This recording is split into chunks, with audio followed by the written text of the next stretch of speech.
एक गांव में अनामिका नाम की एक लड़की रहती थी। वो बहुत ही सुंदर थी। उसके नैन नक्श बहुत ही अच्छे थे। सभी लोग उसकी सुंदरता की तारीफ किया करते थे। एक दिन वो अपना घड़ा लेकर कुएं के पास पानी भरने के लिए जा रही थी। वह कुएं के पास पहुंचकर उसने अपना घड़ा वहीं पर रख दिया और वो पानी भरने लगी। तभी उसके मुंह पर एक रोशनी चमकी। वह रोशनी किसी आईने से आकर उसके मुंह से टकरा रही थी। उसने सोचा यह जरूर किसी न किसी की शरारत है। उसने गुस्से में आकर पूछा, कौन है यहाँ और क्यों मुझे परेशान कर रहे हो? कोई कुछ भी नहीं बोला तो अनामिका फिर से अपना घड़ा भरने लगी। अब उसने अपना घड़ा भर लिया था।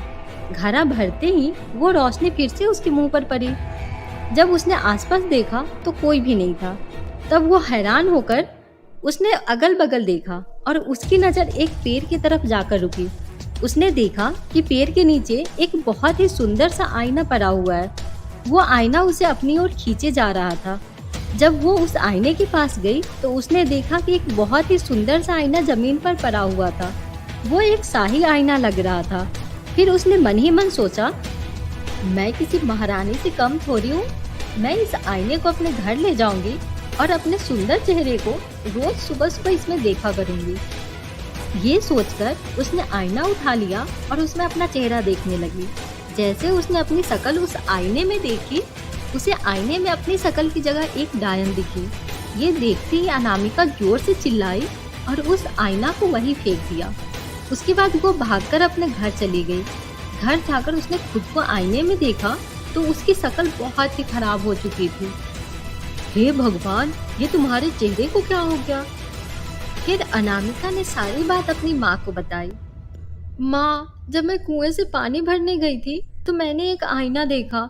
जब उस आईने को उठाकर उसमें अपना चेहरा देखा तो उसमें एक बहुत ही भयानक चेहरे वाली एक औरत थी।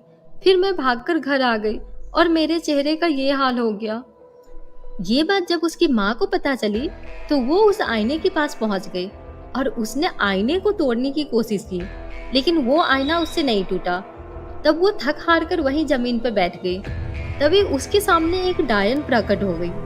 डायन को देखकर उसकी माँ बहुत डर गई और जान बचाकर भागने लगी, लेकिन डायन ने उसे भागने नहीं दिया और उसके सामने आकर खड़ी हो गई और फिर डायन ने उसका भी चेहरा बिगाड़ दिया। उसके बाद वो निराश होकर घर लौट आई। अगले दिन पंचायत हुई। वहाँ पाया गया कि न केवल अनामिका और उसकी माँ बल्कि कई और महिलाओं के साथ यह घटना घट चुकी है। गांव के सरपंच जी थोड़े समझदार थे तो उन्होंने सुझाव दिया, तुम सबकी बातों से लगता है कि उस डायन की जान उसके उस आईने में ही है। हमें सबसे पहले उस आईने को तोड़ना पड़ेगा, फिर शायद उस डायन से मुक्ति मिल जाए। फिर उन्होंने एक योजना बनाई। योजना के अनुसार दो औरत उस आईने के पास गई और जोर जोर से बोलने लगी। वह डायन जब औरतें अकेले होती है तब वो उन्हें परेशान करने आती है। हिम्मत है तो हमारे सामने आकर दिखाए। उनकी आवाज सुनकर डायन भड़क उठी। फिर जोर जोर से हवाएं चलने लगी और डायन उनके सामने प्रकट हुई। उधर अनामिका एक बड़ा सा पत्थर लेकर उस पेड़ पर बैठी हुई थी। वह डायन के बाहर निकलने का ही इंतजार कर रही थी। डायन के आईना से बाहर निकलते ही अनामिका ने बड़ा सा पत्थर उस आईने पे फेंक दिया और आईना टूटकर चूर चूर हो गया। सरपंच जी की बात सही निकली। डायन की शक्तियाँ उस आईने में ही थी और आईने के टूट जाने से वह डायन भी खत्म हो गई।